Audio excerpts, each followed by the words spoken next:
Grocery prices up 30%, rent up 40%, gas that used to cost you $40 to fill now costs $70, and somewhere across town, a billionaire's investment portfolio just grew by 18% this year. Same economy, same inflation, completely different reality. You are not imagining it. You are not being dramatic. The system is not broken. It is working exactly as designed. And the design has always had a target. That target has always been the same group of people. And there is a reason nobody in power wants to say it out loud.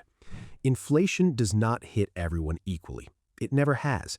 And until you understand exactly why, you will keep absorbing the damage without ever knowing where it's actually coming from.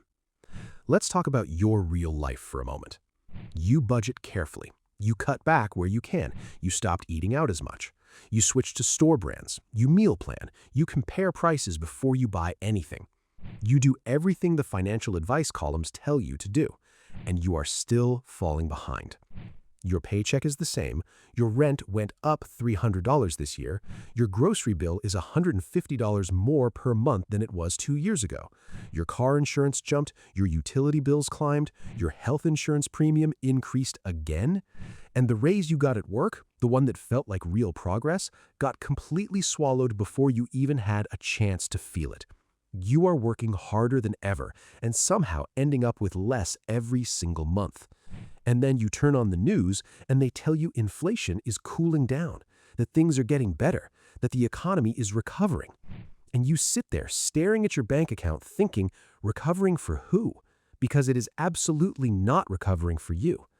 That disconnect you feel between what they say and what you live, that is not confusion. That is the gap between how inflation is measured and who actually absorbs its full weight. And those are two very different things.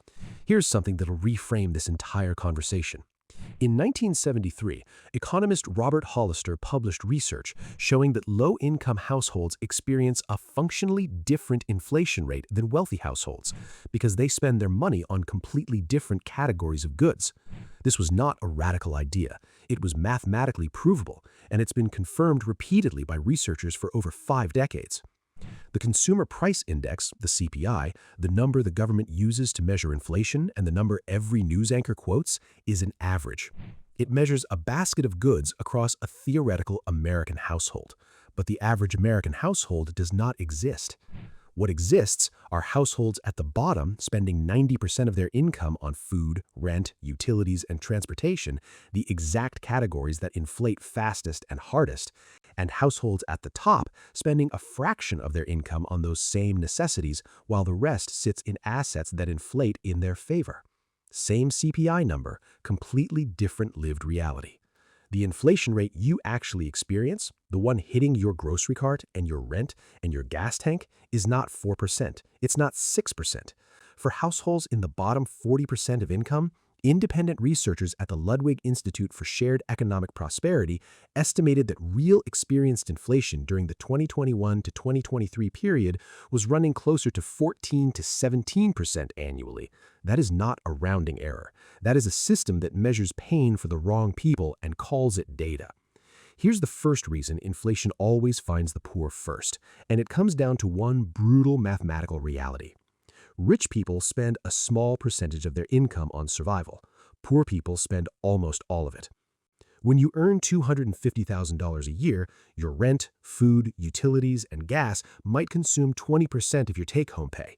The other 80% goes into savings, investments, travel, and discretionary spending. When the price of eggs goes up 40%, it's annoying. It doesn't change your life.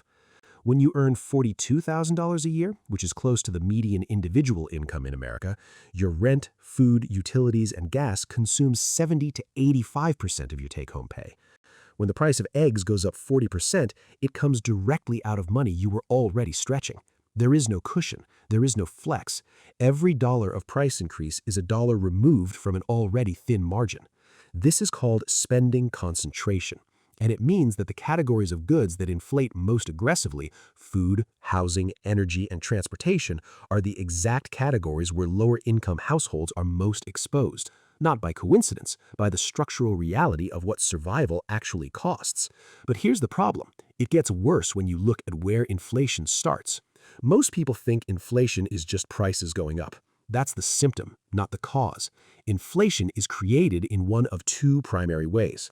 Supply shocks, when the supply of something drops suddenly and prices rise to match reduced availability, and monetary expansion, when more dollars enter the economy faster than the economy grows, making each existing dollar worth slightly less. The 2020 to 2023 inflation cycle involved both. Supply chains broke globally during the pandemic, and simultaneously, the Federal Reserve expanded the money supply by approximately $5 trillion through quantitative easing and stimulus programs. More dollars chasing fewer goods. That's the textbook definition of inflation ignition. Now here's what nobody explains clearly enough. When new money enters the economy, it doesn't land evenly. It lands at the top first. The Federal Reserve's money creation goes through banks and financial institutions. It flows into asset markets, stocks, real estate, private equity, before it ever touches the real economy where regular people live. Asset prices rise first. Then, gradually, that money flows downstream into wages, consumer spending, and retail prices. By the time inflation reaches the grocery store shelf, wealthy investors have already profited from the asset price surge that preceded it. They rode the wave up. The working class gets hit by the wave when it crashes into the cost of living. This is called the Cantillon Effect, named after 18th century economist Richard Cantillon, who first described it. Those closest to the source of new money benefit first. Those furthest from it, the workers, the renters, the hourly employees, absorb the price increases last after the benefits have already been captured by someone else. You are not at the source. You are at the end of the line. And by the time the money reaches you, all it does is make everything you need cost more. If food inflation is painful, housing inflation is devastating. And the reason comes down to one word: ownership. When you own a home, inflation is largely your friend. Your mortgage payment is fixed. Your property value rises with inflation. Your asset appreciates while your debt stays the same in nominal terms. Inflation effectively erodes the real value of what you owe while increasing the real value of what you own. Homeowners get a structural hedge against inflation built directly into their lives just by virtue of owning property. When you rent, which 44 million American households currently do, inflation is your enemy with no ceiling. Your landlord's costs go up, your landlord passes those costs to you. Your lease renews and the new number is whatever the market will bear. Between 2021 and 2023, median asking rents in America increased by over 26% nationally. In cities like Miami, Austin, and Tampa, rents increased by 40 to 50% in under 2 years. Renters had no hedge, no protection, no asset appreciating in the background to offset the cost, just a higher number on a lease they had to sign or lose their home. And who rents disproportionately in America? Lower income households, younger workers, minority communities who were historically excluded from homeownership through redlining and discriminatory lending practices that compressed generational wealth accumulation for decades. The people least able to absorb rent increases are the people most exposed to them. That is not an accident. That is the architecture of a system where asset ownership is the dividing line between who inflation hurts and who inflation helps. But here's the problem. Wages almost never keep up in time. Wages respond to inflation, eventually, but the key word is eventually. And that delay is where real financial damage accumulates. When inflation spikes, prices move immediately. The grocery store reprices its shelves within weeks. The landlord reprices the lease at renewal.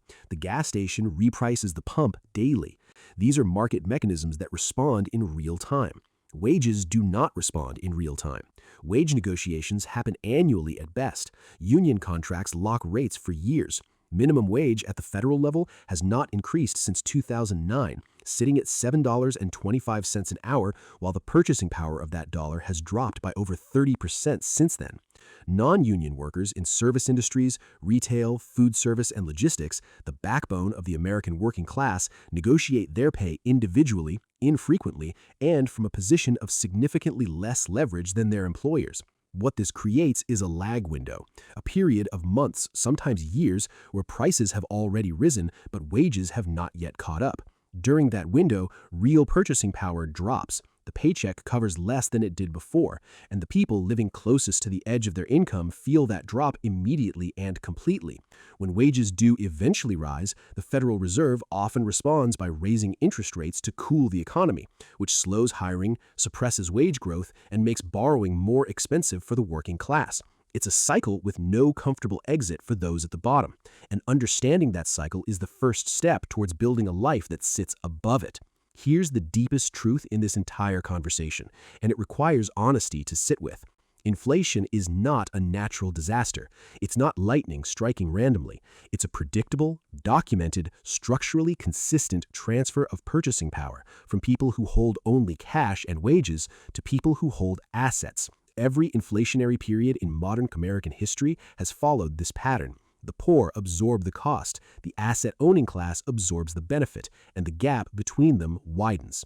The protection against inflation is not budgeting harder. It's not cutting more expenses. It's not working more hours at a job that is already not keeping pace. The protection against inflation is ownership of assets, of equity, of things that rise with the price level instead of being eroded by it. This is why the conversation about building wealth is not a luxury conversation. It's not a conversation for people who have already made it. It's the most urgent conversation for anyone who is currently on the wrong side of inflation, because staying on the wrong side is not a static position. It's a position that gets worse every single year. Compounding works against you instead of for you. The goal is not to get rich. The goal is to cross the line from being someone inflation punishes to being someone inflation cannot touch. Step 1, stop holding all your savings in cash. Step 2, start building asset ownership in any amount. Step 3, build income streams that are not purely tied to your hourly labor. The system will not fix this for you. The only person who is going to move you from the side of this equation that absorbs inflation to the side that benefits from it is you. If this channel is giving you the financial clarity that the mainstream conversation consistently fails to provide, subscribe. Drop inflation proof in the comments right now if you want us to make a full video on exactly how to inflation proof your finances step by step. See you there.